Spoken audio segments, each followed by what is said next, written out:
There's hardly any Muslims around. No Muslims around. What kind of reaction did she experience? It's very important to understand where it all began, and that's when she was given the Quran, an English translation by Abdullah Quilliam, and she took that home and she began reading it, and very closely. And her mother came into the room and said, "What's that?" I think that's where it all began. And she said, "It's the Mohammedan Bible." And the mother said, "Look, I don't want that in my house. Yeah. Throw it out at once. I don't want this trash in here." Literally, those were the words. And she said, "No, how do I know if it's trash and what it says if I haven't read it yet?" However, her mother went after her to take the Quran. She ran upstairs into her room, and she had to lock her room, and then she began reading what she then believed in the greatest book ever. And following that, she accepted Islam. So, I mean, that's one of the reasons why we were inspired by her, that how inquisitive she was, and also passionate at the same time. And very courageous. That's right, very exactly. courageous to do And that. interestingly, following then, I mean, that point, she could not leave the Quran at home.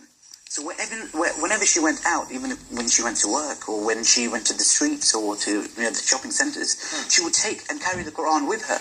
So that's an image of her in the streets of Liverpool with the Quran in her hand. However, what used to happen was when they went for their meetings, their initial meetings, it was only her who was the treasurer of the Liverpool Muslim Institute, Abdullah Quilliam and Hamilton. Used to be up a stairway in a very narrow passage under the cover of night.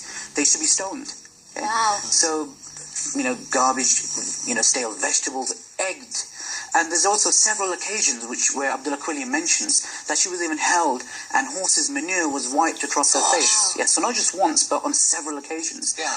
And not only that, I've come across a divorce petition that she wrote, to get divorced. And in there, she mentions about 14 points of what she went through, not just outside, but even at home. Yeah. And, she was, hit very hard across the face. Her husband threatened her with tongs, even strangled her at some point, where she had to break the windows of her house to get attention from, some of the boarders who lived in their house.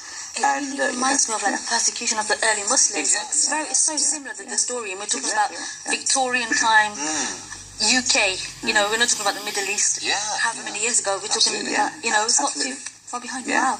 And in terms of, I think there's such a connection with obviously the early Islam coming in, but also in today's day and age, to have such a role model that was from the UK, it's quite a significant thing, especially in the era that we're living in and the rhetoric. And I think what's very important is to understand that Victorian Britain at the time was still segregated. So it was, even if a woman went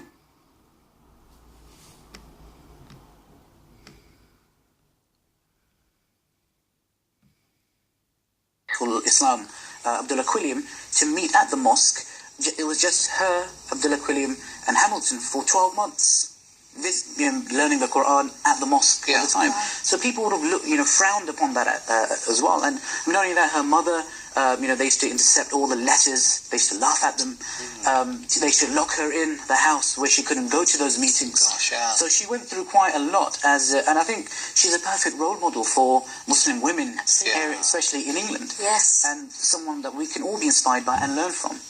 I mean, the great thing is, I'm just reading this here, that eventually her husband and two of her sisters actually convert to Islam as well. So, I mean, it's so sad because you think the husband who was beating her fought for her conversion. I mean, alhamdulillah guided him and showed him the light. But it's so sad that someone has to go through that. Exactly. And that's the trials and tribulations of your faith, right? I mean, exactly. And she lived a life of struggle. Right? She actually lived a life of struggle, but she remained focused on the path. Unfortunately, she died and she passed away very, very young. She passed away only 5 years after her husband, at the age of 32, and she had a child who was just 5 at the time.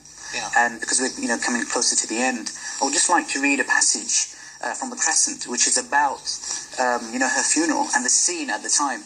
And following that, just a poem written by Fatima Elizabeth. She later on became known as Fatima Elizabeth Cates after her husband.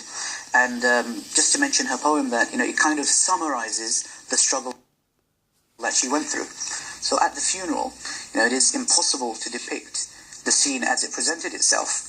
Stern winter had lain her relentless hand on the charming flowers and shrubs, and as the cortege made its way slowly along the cemetery path, the ground seemed encompassed with a misty halo, as though harmonizing with the sorrow of relatives and friends, who found words inadequate to express their feelings. The inspiring, pathetic, yet hopeful recitation by the tomb held the group spellbound, and as the sheikh plaintively uttered the closing syllables, his voice became almost inaudible.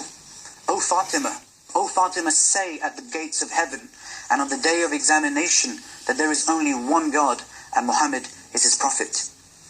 And the atmosphere was filled with a reverent solemnity that overcame the sensations.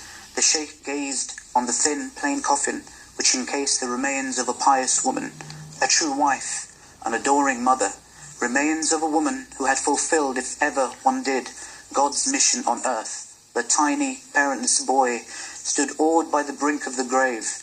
The fond and aged mother sobbed and trembled as the daughter's corpse disappeared. There were a few dry eyes, but only a few. And lastly, a poem that Fatima Elizabeth herself she wrote, kind of summarizes the struggle that she went through. She entitles it A Muslima's Prayer. Beset by numerous foes, concealed along the way, we must those enemies oppose, and ever work and pray.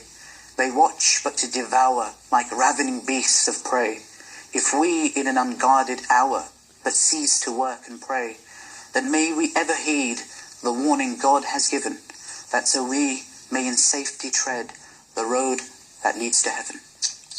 Such a beautiful, beautiful poem. Absolutely wonderful. Look, Hamid, it's been an absolute pleasure having you here. It's been certainly a very interesting topic. Yes. We've learned a heck of a lot from that. Such a short time, but actually there's a lot to take in there. Now it is time for a quick break, but do stay with us, because before we go, we're heading over to the US, which, believe it or not, is home to the most successful team in women's football. Isn't that crazy? Women play football? I mean, crazy that they are top of the game when it comes to football. Oh, actually, that's true. That is true. Of course, women.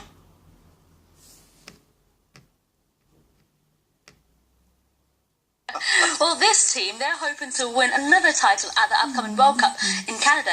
Their success, boosted by competitive college leagues, has been feeding the sport's popularity in the US. Take a look at this. A few